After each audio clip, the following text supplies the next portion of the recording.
Damn it. The words cut through the howling wind and relentless rain. Vittorio Rossi, one of the most feared men in the Northeast, gripped the steering wheel of his black Cadillac Escalade as it lurched violently to the side of the desolate road. A blown tire. Of all the things that could go wrong today, this was the worst possible timing. He was on his way to a critical sit-down with the Calabrese family, a meeting that had taken months to arrange. Territory disputes, old grudges, and fragile alliances hung in the balance.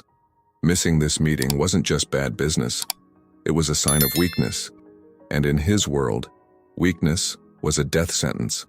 With no cell signal in this godforsaken stretch of nowhere, everything seemed hopeless.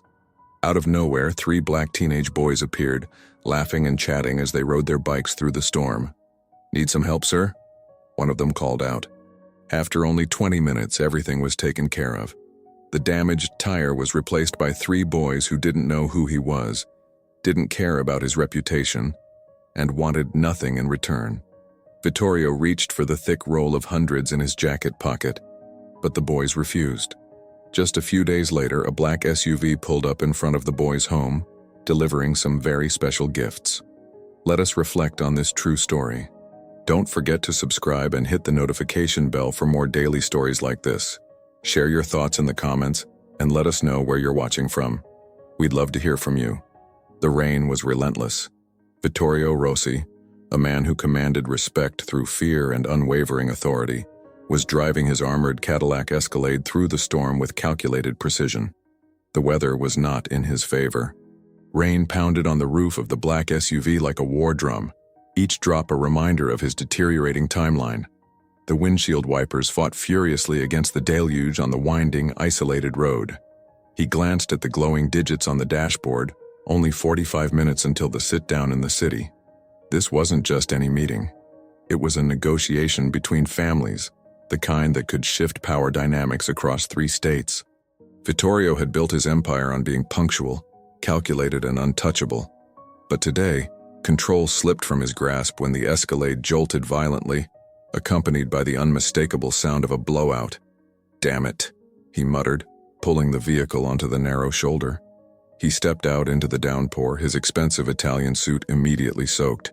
The wind whipped around him, and the muddy roadside squelched under his polished leather shoes. Opening the rear hatch, he stared at the spare tire and tools, a sense of frustration washing over him. Changing a tire wasn't exactly in his repertoire. He had soldiers for that.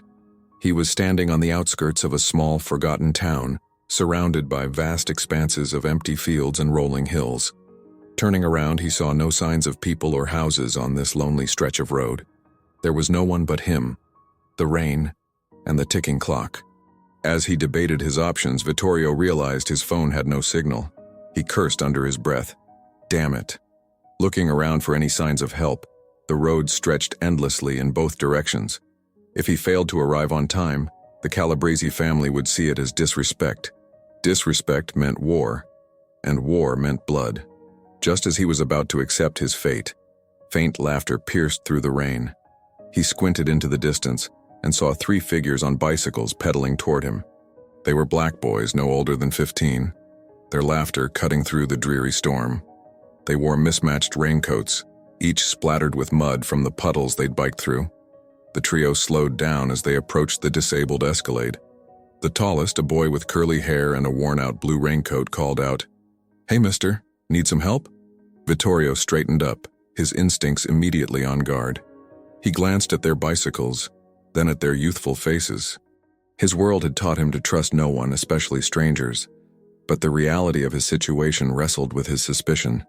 "Yeah, I got a flat tire," he finally admitted, gesturing toward the shredded rubber. "But I'm not sure you can help." The boy in the blue raincoat, Ethan, interrupted with a confident grin. His 2 friends, Tony and Peter, nodded eagerly. "We've done this loads of times. Well, mostly on bikes, but it's the same idea, right?" Vittorio hesitated, watching as Ethan handed his bike to Tony and knelt down to inspect the tire. "You've got a spare, right?" Ethan asked, peering up at him through rain-spattered glasses. "In the back," Vittorio said, stepping aside with cautious curiosity. The boys moved with natural rhythm, each taking on a role as if rehearsed. Tony fetched the jack and wrench from the back while Peter positioned himself to steady the heavy vehicle.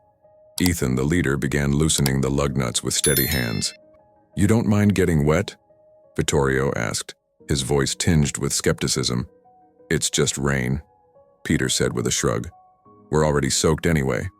As they worked, Vittorio found himself watching them with something close to amazement. Despite their soaked clothes and the pouring rain, the boys chatted and laughed as if this were an adventure rather than a chore. Their teamwork was seamless. Tony passed tools, Peter steadied the car, and Ethan replaced the flat tire with precision that would have impressed his own crew. "Done," Ethan announced, wiping his muddy hands on his raincoat with a satisfied grin. Vittorio looked at the car, then at the boys, genuinely incredulous. "You really pulled it off," he said, his tone a mix of disbelief and respect. He reached into his jacket, pulling out a thick roll of $100 bills. "Here, take this. You've earned it." But Ethan waved him off. "No need, mister. We were just passing by and thought we'd help." Tony and Peter nodded in agreement. "Besides, you need to get to where you're going," Tony added.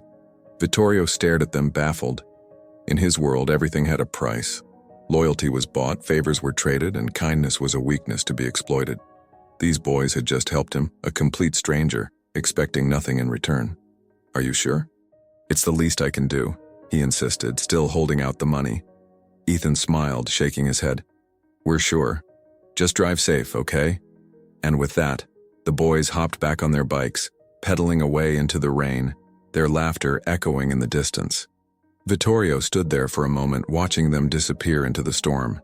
For the first time in decades, he felt something he couldn't quite name, something that went beyond the calculations of power and control. As he climbed back into his Escalade, he glanced at the dashboard clock. There was still time to make it to the sit-down, but as he drove off, it wasn't the meeting that occupied his thoughts. It was the three boys, their genuine kindness, and the unexpected impact they had left on him. Vittorio drove through the storm with renewed urgency, his hands gripping the steering wheel as the repaired Escalade sliced through the rain-soaked road. The sit-down loomed large in his mind, but his thoughts kept wandering back to the boys. Their muddy raincoats, easy laughter, and unflinching teamwork had left an impression that lingered far longer than he expected. He arrived at Rosario's, an old Italian restaurant in Little Italy, just as the rain began to ease.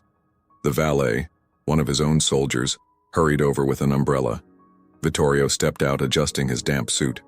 The soldier gave him a curious glance, noting the muddy smudges on his cuffs, but said nothing. Inside, the private backroom buzzed with tension. His consigliere, Frank, was already there, along with three of his capos. Across the long table sat representatives from the Calabrese family, their expressions unreadable, their body language guarded.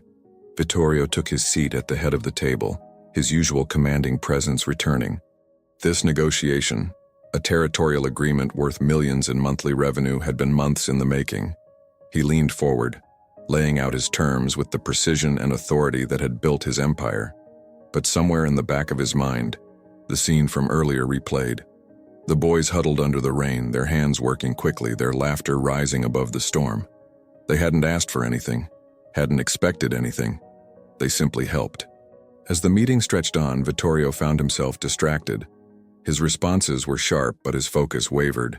Frank shot him a concerned look more than once. Vittorio Rossi never lost focus.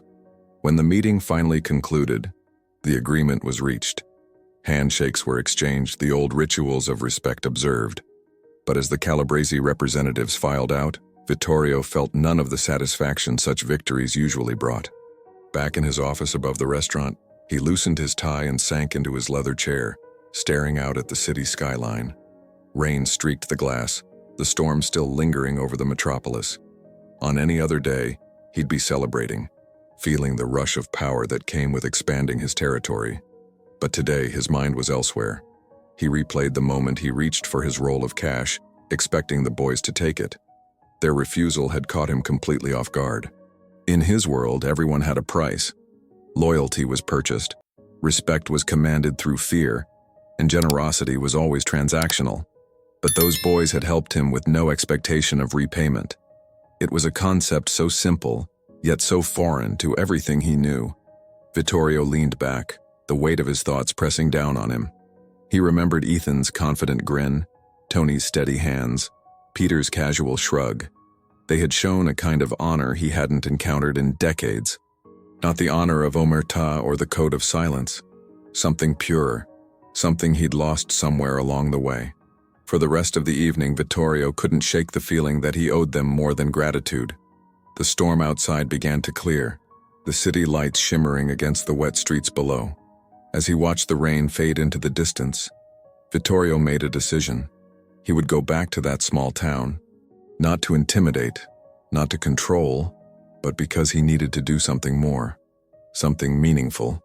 He didn't know what form it would take or how the boys would react, but for the first time in years, Vittorio felt a spark of something beyond power and fear. And he knew that this, more than anything else he'd achieved, was worth pursuing. The next morning, Vittorio woke earlier than usual, his mind clear and focused. The sun was peeking through the clouds, the remnants of the storm reduced to puddles along the city streets. He dressed in casual clothes, a black cashmere sweater and dark trousers, a departure from his usual tailored suits. Today wasn't about business. It was personal. As he drove toward the small town in an unmarked black sedan, the highway opened up to rolling fields and quiet houses. The memory of the boys and their selfless act grew stronger with each mile. Vittorio knew he couldn't repay their kindness with intimidation or money. It had to be something meaningful, something that honored their humble nature. He arrived at the stretch of road where the flat tire had stopped him. The air was crisp, the aftermath of the storm leaving the earth fresh and fragrant. He slowed his car as he approached the small town, scanning for signs of the boys. It wasn't long before he spotted them. Ethan, Tony, and Peter were gathered outside a modest diner, their bikes propped against the wall. They were laughing, the kind of carefree laughter that comes with youth and friendship. Vittorio smiled, parking across the street and stepping out. As he crossed the road, Ethan noticed him first. "Hey, it's the guy from yesterday," he called out, nudging his friends. The other two turned, their faces lighting up in recognition. "Hey, mister," Tony greeted, his tone casual but friendly. "Car holding up okay?" Vittorio chuckled, nodding. "Thanks to you three, it is." He paused, glancing at the bikes leaning against the wall. "Mind if I join you for a minute?" The boys exchanged glances, then shrugged in unison. "Sure," Peter said, gesturing to the bench outside the diner. Vittorio sat down, feeling out of place yet oddly at ease. "I wanted to thank you properly for yesterday. You didn't have to help, but you did. And it made a bigger impact than you know." Ethan grinned. "It was no big deal. You looked like you needed a hand." "Yeah," Tony chimed in. "And besides, we were already soaked. Figured we might as well do something useful." Vittorio laughed, shaking his head. "You three have more honor than most men I've met in my entire life." Peter leaned back, arms crossed. "It's just what you do, right? Help someone out when they need it." Vittorio studied them for a moment, their sincerity catching him off guard once again. He reached into his pocket, pulling out a small notebook he'd brought. "I know you didn't do it expecting anything in return," he began, "but I want to do something for you, for all of you." The boys looked at each other, their expressions a mix of curiosity and caution. "Like what?" Ethan asked, his tone measured. "Well," Vittorio said, leaning forward, "how about I fix up your bikes? Or get you something you've been wanting. Something practical. Think of it as my way of showing appreciation." Tony frowned, shaking his head. "You don't have to do that, mister. We're good." "Yeah," Peter added. "We weren't looking for a reward." Vittorio raised a hand, smiling. "I know, but this isn't about rewards. It's about honoring the kindness you showed me. Let me do something for you." Ethan hesitated, glancing at his friends. "Well, there is something." Tony and Peter shot him curious looks. Ethan continued. "There's this community center we hang out at sometimes. It's kind of falling apart. Leaks in the roof, old equipment. They've been trying to raise money to fix it up, but it's slow going." Vittorio leaned back, considering this. "A community center, huh? That sounds like something worth helping with." Ethan nodded. "Yeah, it's where a lot of kids go after school. It's important to the town." Tony added, "If you really want to do something, maybe you could help them out instead of us." Vittorio smiled, a sense of pride swelling in his chest. These boys weren't just kind, they were selfless, looking out for their community even when offered something for themselves. "All right," he said, standing up. "You've got a deal. I'll see what I can do about that community center." The boys grinned, their excitement tempered by humility. "Thanks, Mr. Ethan said, extending a hand. "Vittorio," he replied, shaking it firmly. "Just Vittorio." He looked at the trio with newfound respect. "Thank you," he said, his voice steady. "You reminded me that the world could use more people like you." As he walked back to his car, he felt a renewed sense of purpose. Helping the boys was just the beginning. This small town had something special, and Vittorio was determined to protect it. As he drove away, the image of their smiling faces stayed with him, a reminder that even in his dark world, acts of genuine kindness could still exist. The next week, Vittorio returned to the small town, this time armed with a plan. He had made a few calls, utilizing connections that only someone with his reach could access. Construction unions that owed him favors, suppliers who operated under his protection, local businesses that understood the importance of staying in his good graces. But this wasn't about flexing his power. It was about using it for something that truly mattered. He parked near the diner where he'd reconnected with the boys and stepped out, scanning the street. It was quieter today, the lazy hum of a small town settling into its midweek rhythm. Ethan, Tony, and Peter weren't at the diner this time, but Vittorio wasn't worried. He knew where to find them. After chatting with a few locals, who regarded him with curious glances, he made his way to the community center. The building was modest, its once bright paint faded by years of wear and tear. The roof had visible patches, and the playground behind it looked like it hadn't been updated in decades. Yet there was a charm to it, a sense of purpose that shone through the imperfections. Inside, Vittorio found the boys sitting at a table covered in papers and markers. They were working on a banner that read, "Community Center Fundraiser, Every Little Bit Helps." When they saw him, their faces lit up with surprise. "Hey, Mr. Vittorio," Ethan greeted, setting down a paintbrush. "What are you doing here?" Vittorio smiled, stepping closer. "I told you I wanted to help, didn't I? Thought I'd come see what you're working on." Tony gestured to the banner. "We're trying to raise money for the center. Got a bake sale and a car wash planned for the weekend." Peter chimed in. "It's slow going, but every bit counts." Vittorio nodded, impressed by their initiative. "You three are something else, you know that? But I think we can speed things up a little." The boys exchanged curious glances. "What do you mean?" Ethan asked cautiously. Vittorio knelt to their level, his tone serious but kind. "I made a few calls. Some people I know in construction, equipment suppliers, local business owners. They're all on board to help fix this place up." The boys stared at him, their eyes wide with disbelief.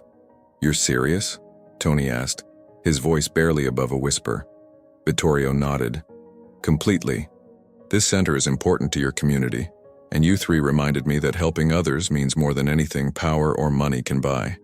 The repairs start next week." Ethan looked at Tony and Peter, his face breaking into a grin. "Did you hear that? He's going to fix the center." Peter jumped up, his excitement contagious. "This is amazing. The kids are going to love it." Tony, always the practical one, frowned slightly. "But how much is all this going to cost you, Mr. Vittorio?" "You don't have to spend so much just for us." Vittorio laughed, standing up. "Tony, this isn't just for you. It's for everyone who uses this place now and in the future. And trust me, it's worth every penny." The boys were buzzing with excitement, but Vittorio wasn't finished.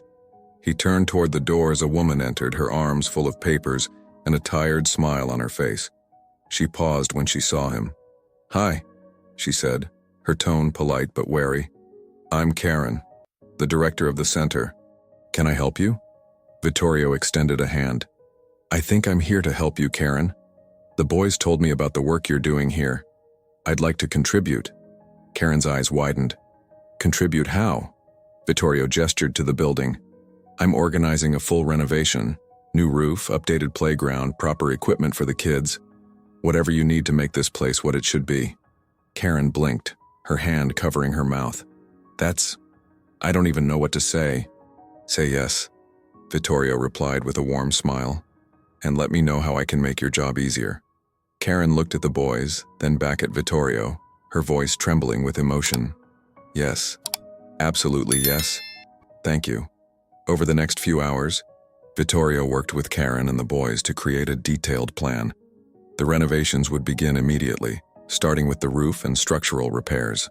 Vittorio made notes as Karen spoke passionately about the programs they wanted to offer, but couldn't due to the building's condition. The boys chimed in with ideas for the playground and activity areas, their energy infectious. When Vittorio finally left that evening, the sun was setting, casting a golden glow over the small town. He looked back at the community center, imagining what it would look like in a few months. A place that wasn't just functional but thriving, filled with laughter and possibility. Driving away, Vittorio felt something shift inside him. This wasn't just a project. It was a chance to leave a lasting impact, to honor the selflessness of 3 boys who had reminded him that there was more to life than territory, power, and fear. He smiled, gripping the steering wheel a little tighter. For the first time in years, Vittorio felt like he was exactly where he was meant to be. The renovations began swiftly, with teams of workers arriving at the community center the following week. Vittorio ensured that everything was planned to the last detail, calling in favors from construction unions and suppliers who owed him allegiance. The old leaky roof was replaced first, followed by repairs to the walls, plumbing, and electrical systems. It wasn't just a restoration, it was a complete transformation. Ethan, Tony, and Peter were there every day after school, watching in awe as the center changed before their eyes. They helped wherever they could, carrying tools, clearing debris, and even painting walls. The construction workers quickly grew fond of the boys, often joking with them and letting them take on small tasks under supervision. Vittorio made frequent visits, overseeing the progress and chatting with the workers.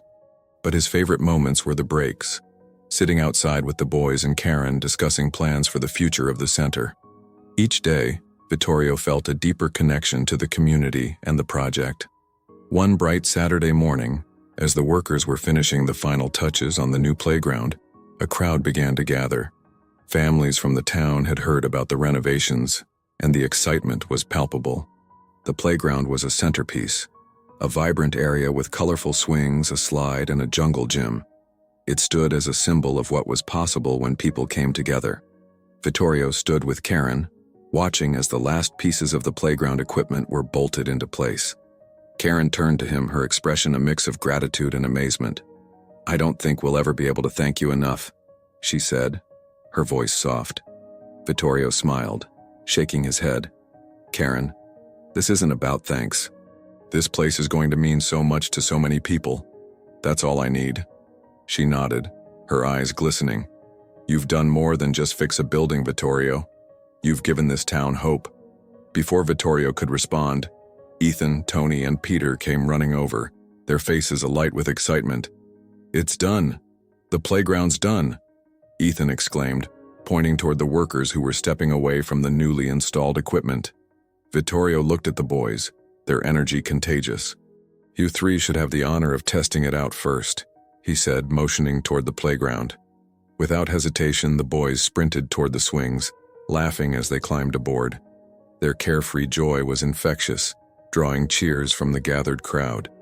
Parents watched with smiles and children began lining up to join in. As the day turned into evening, Vittorio stood on the steps of the community center, gazing out at the bustling crowd. People mingled, children played, and laughter echoed through the air.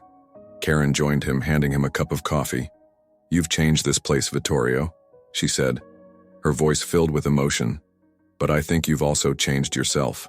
He chuckled, taking a sip of the coffee. "You're not wrong," he admitted. "Those boys, they reminded me of something I'd forgotten. Honor doesn't have to come from fear or power.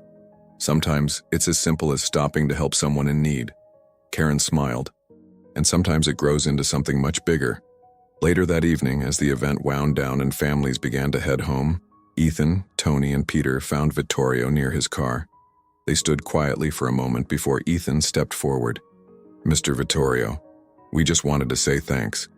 Not just for the center, but for everything," Ethan said, his voice earnest. Vittorio knelt to their level, looking each of them in the eye. "No, thank you. If it weren't for you 3, I wouldn't have remembered what really matters." Tony shifted, his hands in his pockets. You know, we just thought we were helping with a flat tire. Vittorio laughed, reaching out to tousle Tony's hair. You did more than that, Tony. You helped me fix something I didn't even realize was broken. Peter grinned, his eyes twinkling. Well, if you ever need help again, you know where to find us. Vittorio stood, smiling warmly at the boys. I think I'll take you up on that one day. The boys waved as they walked back toward their families, leaving Vittorio standing by his car. He watched them go, a profound sense of fulfillment settling over him. As Vittorio drove away that night, he didn't feel the emptiness that had once been his constant companion. Instead, he felt whole. The community center wasn't just a building. It was a symbol of redemption, of what could happen when someone chose kindness over control, when they chose to protect rather than dominate. Join the movement for justice. Subscribe to the channel, share your thoughts in the comments, and make these stories a part of your daily life. Together we can create real change.